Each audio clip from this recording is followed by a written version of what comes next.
दोस्तों, बहुत समय पहले की बात है। एक छोटा सा राज्य था। उस राज्य का राजा बहुत खुशहाल था। उसके पास किसी चीज की कोई कमी नहीं थी। प्रजा भी अपने राजा का खूब आदर सत्कार किया करती थी। प्रजा अपने राजा से बहुत खुश थी। लेकिन आज कुछ ऐसा हुआ था जिससे राजा की नींद हराम हो चुकी थी। राजा को रात भर नींद नहीं आ रही थी। 25 सालों से आज तक ऐसा कभी नहीं हुआ था। राजा के साम्राज्य पर आज तक किसी ने हमला करने का प्रयत्न तक नहीं किया था। लेकिन आज पड़ोसी राज्य ने इस छोटे से राज्य पर आक्रमण कर दिया और आज राजा को अपने 25 साल पहले की वो दिन याद आने लगे जब वह एक राजा न होकर केवल एक सेनापति था और वह अपनी राजा की आज्ञा का पालन करते हुए युद्ध की तैयारियां कर रहा था। लेकिन उस वक्त उसके मन में कोई शंका नहीं थी। किसी चीज का निर्णय नहीं लेना था, इसलिए वह चैन से उन चीजों की तैयारियों में जुटा था। राजा बहुत दुविधा में था। उसे समझ नहीं आ रहा था कि आखिर वह अपने साम्राज्य को किस तरह से किसी और राजा के हाथों में सौंप दे, जिस साम्राज्य को हासिल करने के लिए उसने दिन रात एक कर दिया। कई लोगों को धोखा दिया, कई लोगों को पीड़ा दी, कई लोगों को कष्ट दिया, कई प्रकार की राजनीति रची, कई प्रकार के षड्यंत्र रची। इतनी सारी मेहनत करने के बाद जब उसे राजा का सिंहासन प्राप्त हुआ है, उस सिंहासन को, उस साम्राज्य को वह अपने हाथों किसी और को कैसे थमा दी। राजा को कुछ भी समझ नहीं आ रहा था कि वह क्या करे। वह बहुत चिंतित था, परेशान था, करवटें बदल रहा था, लेकिन उसे कोई तरीका सूझ ही नहीं रहा था। राजा यह बात बहुत अच्छी तरह से जानता था कि बात केवल मेरी नहीं है, इस पूरे साम्राज्य की है। राजा ध्यान करना जानता था। वो बार बार ध्यान करने का प्रयास भी कर रहा था ताकि वह शांत हो सके, उसका मन शांत हो सके और वह अपनी अंतरात्मा की आवाज सुन सके। उसने कई बार प्रयास किया, लेकिन हर बार उसे असफलता ही हाथ लगी। वह अपने मन की आवाज अर्थात अपनी अंतरात्मा की आवाज सुनने में असफल रहा, जिस कारण वह बहुत परेशान था, चिंतित था और बहुत दुविधा में था। वह समझ नहीं पा रहा था कि आखिर वह क्या फैसला करे और उसके पास बहुत कम समय भी बचा हुआ था। केवल उसके पास आज रात का ही समय था। कल सुबह पड़ोसी राज्य उस पर आक्रमण कर देगा। यदि वह केवल अपने लिए फैसला करता है तो इस साम्राज्य के लाखों लोगों की जान पर बना सकती है, और यदि वह इस पूरे साम्राज्य के लिए सोचता है तो उसे पड़ोसी राज्य के राजा के सामने झुकना होगा, उनका सम्मान करना होगा और अपने हाथों इस साम्राज्य को उन्हें सौंपना होगा। राजा बेहद दुविधा में था, अत्यधिक परेशान था। आखिरकार वह अपने महल की छत पर पहुंचा जहां ठंडी ठंडी हवाएं बह रही थी। रात का समय था, चारों तरफ सन्नाटा था, खामोशी थी। राजा ने छत पर पहुंचकर आसमान की तरफ देखा। आसमान में एक पक्षी निडर होकर उड़ रहा था। अपनी ही मस्ती में, अपने ही अंदाज में उसे रोकने वाला कोई न था। उस पक्षी को देखकर राजा को यह एहसास हुआ कि जब तक कोई व्यक्ति अकेला होता है तब तक वह मस्त होता है, अपने में खोया हुआ होता है। उसे किसी प्रकार की कोई जिम्मेदारी नहीं उठानी पड़ती। वह जब चाहे, जैसा चाहे वैसा फैसला ले सकता है। लेकिन जब हमारे सर पर जिम्मेदारी आ जाती है तो फिर एक आदमी अपना अकेलापन, अपनी मस्ती, अपनी आजादी खो बैठता है, क्योंकि उसके सर पर जिम्मेदारियां हैं। उसे हर एक चीज देखनी है, समझनी है और ऐसे बहुत से लोगों को सोच समझकर ही कोई निर्णय लेना है। काफी समय बीत चुका था और अब तक राजा ने कोई निर्णय नहीं लिया था, और जब राजा को कोई भी रास्ता नजर न आया तो वह अपना घोड़ा लेकर अपने गुरु के आश्रम की ओर निकल पड़ा। राजा के गुरु भी बहुत सख्त थे। उन्होंने पहले से ही राजा को यह चेतावनी दे रखी थी कि जब तक कोई ऐसी दुविधा न पड़े, जब तक तुम्हारे पर ऐसी कोई बड़ी समस्या न पड़े कि तुम्हें मेरी जरूरत पड़े, तब तक तुम यहाँ पर कभी मत आना। राजा अपना घोड़ा लेकर आश्रम पहुंचा। वहां पर जब उसने देखा तो उसके गुरु ध्यान में लीन थे। वह अपने गुरु के ध्यान को भंग नहीं करना चाहता था। अपने गुरु को ध्यान में देख उसके मन में एक बार फिर से द्वंद्व युद्ध चालू हो गया। उसका एक मन कहता कि गुरु को ध्यान से बाहर लाओ, तभी वहीं पर उसका दूसरा मन कहता, नहीं नहीं, यदि गुरु को ध्यान से बाहर लाया गया तो यह उचित नहीं होगा। गुरु क्रोधित हो जाएंगे और फिर उसके बाद क्या होगा यह कोई नहीं जानता।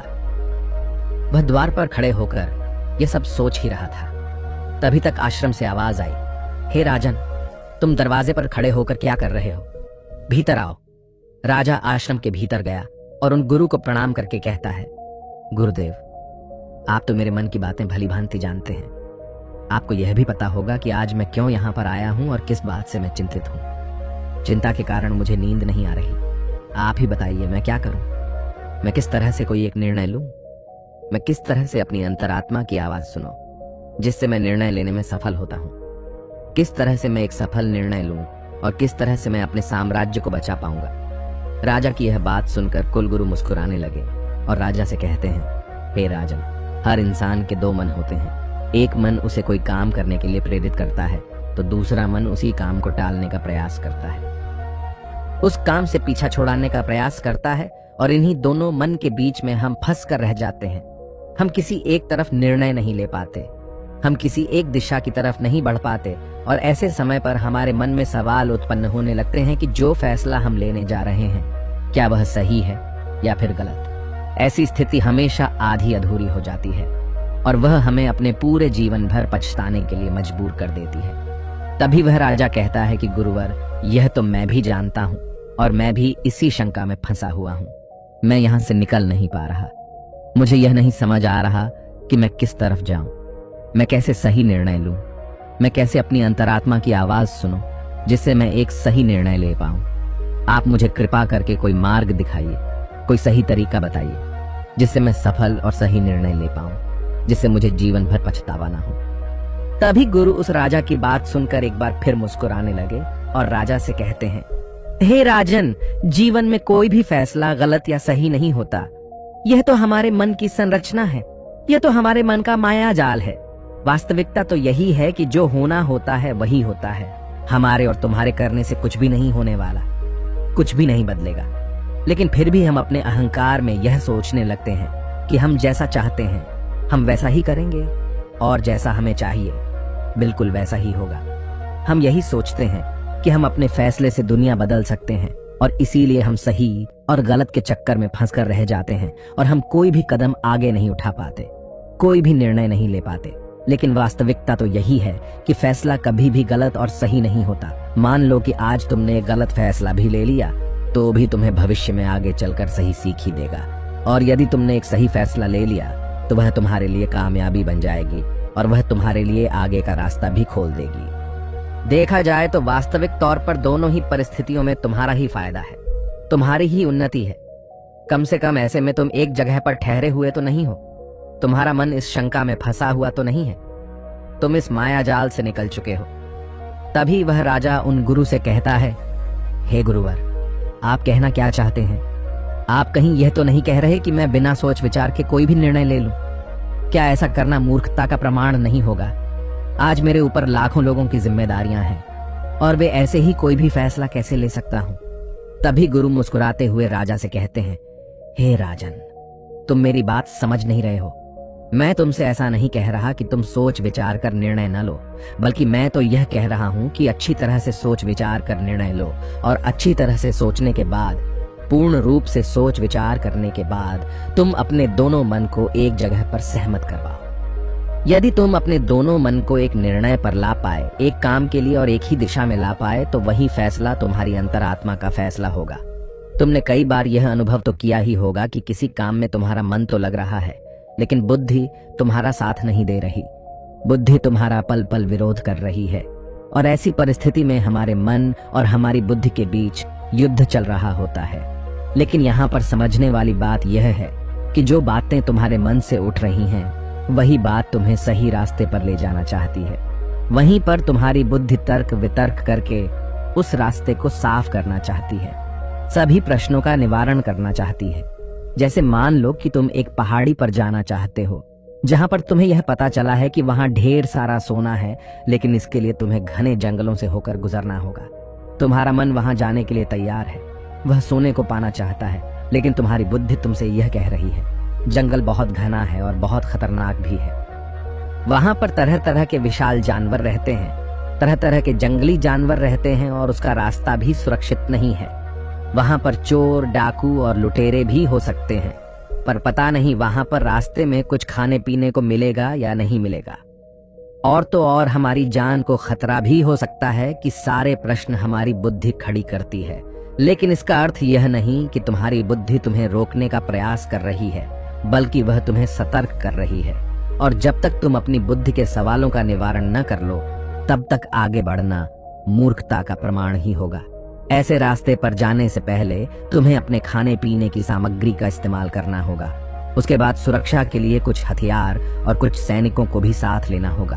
और जब तुम्हारी बुद्धि पूरी तरह से संतुष्ट हो जाए, जब उसके सभी सवालों का निवारण तुम कर लो, तब तुम आगे बढ़ सकते हो, क्योंकि अब तुम्हारी बुद्धि के सभी सवालों का निवारण हो चुका है। लेकिन कुछ ऐसे लोग भी होते हैं जिन्हें पता होता है कि उस पहाड़ी पर खजाना है, लेकिन फिर भी, और वह यह भी जानते हैं कि रास्ता बड़ा कठिन है, लेकिन वह अपनी यात्रा कभी शुरू ही नहीं करते हैं।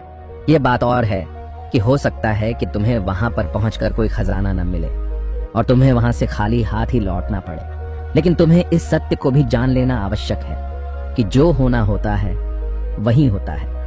उसका अफसोस करके कोई मतलब नहीं। तुमने तो अपनी पूरी कोशिश की थी, तुमने अपना पूरा प्रयास लगा दिया था, लेकिन इसके बाद भी तुम्हें सफलता न मिले तो इसका अर्थ यही है कि वहां पर तुम्हारे लिए जो होना था वही हुआ है। उसका अफसोस करके कोई अर्थ नहीं, लेकिन उसे यूं ही जाने भी नहीं देना चाहिए। उस हार से, उस अनुभव से हमें कुछ सीखना चाहिए, उसे सीख लेनी चाहिए, और उसके बाद तुम्हें अपनी कोशिशों को और भी ज्यादा बेहतर बनाना चाहिए। सिर्फ इसी चीज पर काम करना चाहिए ना कि व्यर्थ बैठकर पश्चाताप करना चाहिए, अफसोस करना चाहिए। मैं तो तुम्हें बस यही समझाना चाहता हूं कि अंतरात्मा की आवाज हमें तब सुनाई देती है जब हमारा मन और हमारी बुद्धि दोनों एक बात पर पूर्ण रूप से सहमत हो जाते हैं। तभी वह गुरुवर उस राजा को सावधान करते हुए कहते हैं, हे राजन, मेरी एक बात और अपने दिमाग में अच्छी तरह से बैठा लेना। जब भी कोई हानि होती है तो वह अपने पीछे पश्चाताप और अफसोस जरूर छोड़कर जाती है। तुम्हें हमेशा अपनी हार पर ऐसा ही लगेगा। यदि मैंने कुछ ऐसा कर दिया होता तो शायद मैं सफल हो गया होता, और यही पश्चाताप, यही अफसोस तुम्हें हर काम के पीछे नजर आएगा। जिस काम में तुम असफल हुए हो, जब भी कोई व्यक्ति असफल होता है तो वह यही सोचता है कि यदि मैंने इस काम को उस तरीके से कर दिया होता या फिर उसके कहे के अनुसार कर दिया होता तो शायद मैं आज यहाँ पर सफल हो चुका होता। लेकिन वास्तविकता तो यही है कि तुम्हें कभी भी इस बात का एहसास नहीं होने देगी कि तुम्हारे साथ क्या तय किया गया है और तुम्हारे साथ क्या होने वाला है। हाँ, यह बात और है, कुछ सचेत और कुछ जागरूक लोग ही इस बात को जान पाते हैं कि उनके साथ आगे क्या होने वाला है। इसलिए वह कभी भी उस चीज के होने का पश्चाताप नहीं करते, उसका अफसोस नहीं करते, क्योंकि उन्हें पूरा पता होता है कि आखिर क्या होने वाला है, और वह अपनी पूरी कोशिश करते हैं। उसके बाद जो कुछ होना था वह तो होना ही है, उसमें पछतावा करके क्या लाभ। किंतु जिन लोगों को अपने फैसले पर यकीन नहीं होता, वह हमेशा केवल सोचते ही रह जाते हैं। वह हमेशा अतीत के बंधनों में बंधे रह जाते हैं, दुखी रहते हैं, रोते रहते हैं, लेकिन वह अपने जीवन में कुछ नहीं कर पाते। लेकिन एक बुद्धिमान व्यक्ति यह भली भांति जानता है कि अतीत को बदला नहीं जा सकता। हाँ, उससे सीख जरूर ली जा सकती है, लेकिन उस पर बैठकर अफसोस करना व्यर्थ है। किंतु वर्तमान में हम सही निर्णय ले सकते हैं, और भविष्य जो कि हमारे हाथों में है ही नहीं। इसके बाद उन गुरु ने राजा को वहां से जाने का आदेश दे दिया, और वह वापस से ध्यान में लीन हो गए। और गुरु की सारी बातें सुनकर राजा के मन में जो द्वंद्व युद्ध चल रहा था वह पूरी तरह से शांत हो चुका था। राजा वापस महल लौटा और उसने शांतिपूर्वक अपने मन और अपनी बुद्धि को एक ही निर्णय पर सहमत करवाया, और वह था कि हम युद्ध लड़ेंगे।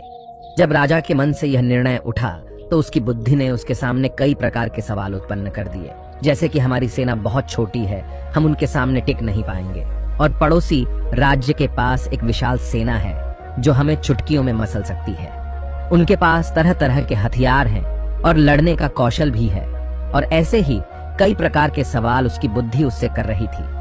उन सभी प्रश्नों का जवाब देते हुए राजा आगे बढ़ता चला गया, और वह इसी निर्णय पर पहुंचा कि हम युद्ध लड़ेंगे।